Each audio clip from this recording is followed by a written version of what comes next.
नमस्कार. आयकॉन टीव्हीमध्ये आपलं सर्वांचं स्वागत आहे. आणि आता नुकतेच लोकसभेची जी रणधुमाळी होती ती थांबलेली आहे.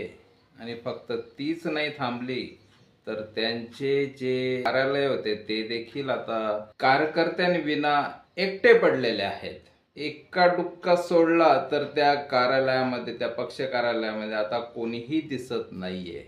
खास करून या कार्यालयाबद्दल म्हणायचं म्हटलं तर येत्या 2-5 दिवसापर्यंत या ठिकाणी भरपूर अशी गर्दी होती. त्या गर्दीमध्ये सर्वात मोठा भाग असेल तर तो असेल कार्यकर्त्यांचा. आणि आता हे कार्यकर्ते खरं म्हटलं तर पोरके झालेले आहेत. आता या कार्यकर्त्यांना शेवभाजी मिळणार नाहीये. कार्यकर्त्यांना आता एसी कारमध्ये फिरायला मिळणार नाहीये. या कार्यकर्त्यांच्या बाईकमध्ये आता कोणीही पेट्रोल टाकणार नाहीये, कारण नेत्या मंडळींचे कामं झालेली आहेत.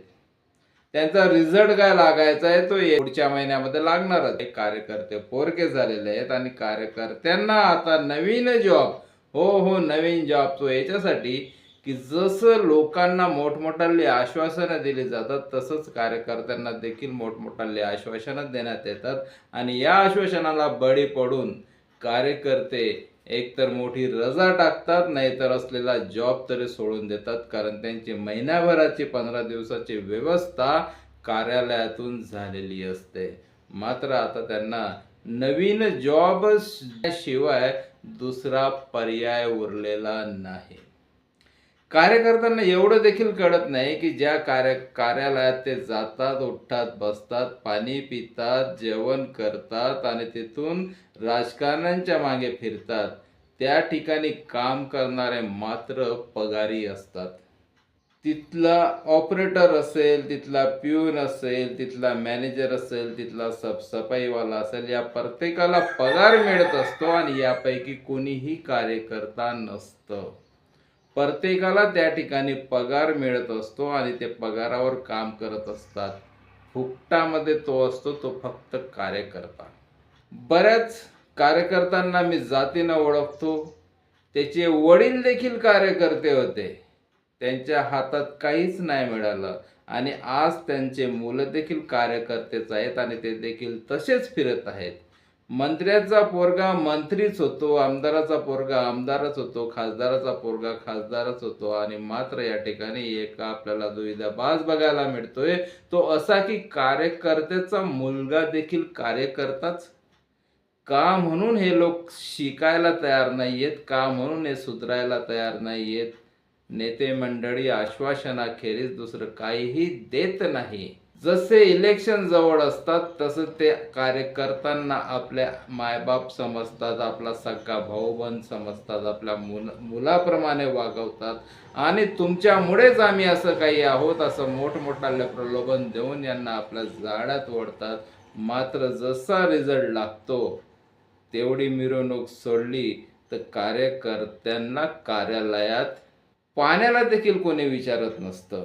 तरीही कार्यकर्ते सुधारायला तयार नाही.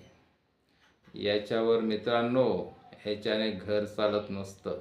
असल्या कार्यकर्त्यांचे लग्न देखील होत नसतात. असल्या कार्यकर्त्यांना जे मोठमोठ्या नेते मंडळींसोबत एसी मध्ये फिरत असतील आणि माझ्याशिवाय दुसरं साहेबांचा पत्ता हलत नाही अशा फुशारक्या मारत असतील, अशा कार्यकर्त्यांना घरात विचारत नसतं. मी काही स्पेशल अशा खास कॅटेगरीच्या कार्यकर्त्यांसाठी बोलतोय. हा उद्देश कृपया लक्षात घ्यावा. सर्व कार्यकर्त्यांना मी एका ओळीत गिनत नाही. हा काही एक खास वर्ग आहे. ज्यांच्याजवळ डोकं आहे ते मोठमोठाले कॉन्टॅक्ट घेतात, छोटे मोठे कॉन्टॅक्ट घेतात, छोटाशी कुठेतरी छोटी मोठी नोकरी करतात, कुठेतरी आपलं दुकान थाटतात, कारण ते त्यांच्या डोक्यावर असलेला आशीर्वादाचा हिस्सा त्यांच्याकडून वळवून घेतात, त्याचा उपयोग ते त्याच्याकडून करून घेतात. मात्र काही कार्यकर्त्यांचं काय की जे फक्त गर्दीचा हिस्सा होऊन बसतात आणि अशा गर्दीचा हिस्सा होऊन बसलेल्या कार्यकर्त्यांना घरात देखील कोणी हुंगत नसतं, कारण घरात याची एका पैशाची किंमत नसते. सांगायचा उद्देश असा की नेते मंडळी निवडणुकीपुरतं तुमचा उपभोग घेत असतात, तुमचा उपयोग घेत असतात. मात्र जसं हे निवडून येतात किंवा पळून जातात त्यानंतर मात्र कार्यकर्ता 5 वर्षासाठी यांना नकोसा होऊन जातोय. या लोकांना पुढच्या 5 वर्षापर्यंत या कार्यकर्त्यांची काही एक गरज नसते. म्हणून कार्यकर्त्यांनो, आज तरी सुधरा.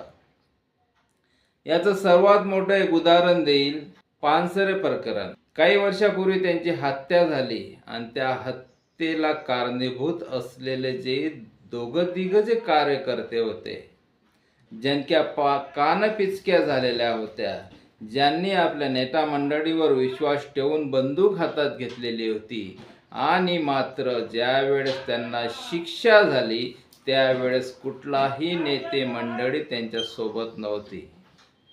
कुठलाही मोठा नेता त्यांना वाचवायला आला नाही. कुठलाही मोठा कार्यकर्ता त्यांच्या सोबत नव्हता. आणि आज हे यांची फॅमिली, यांच्या बायका, यांची मुलं उघड्यावर पडलेली आहेत.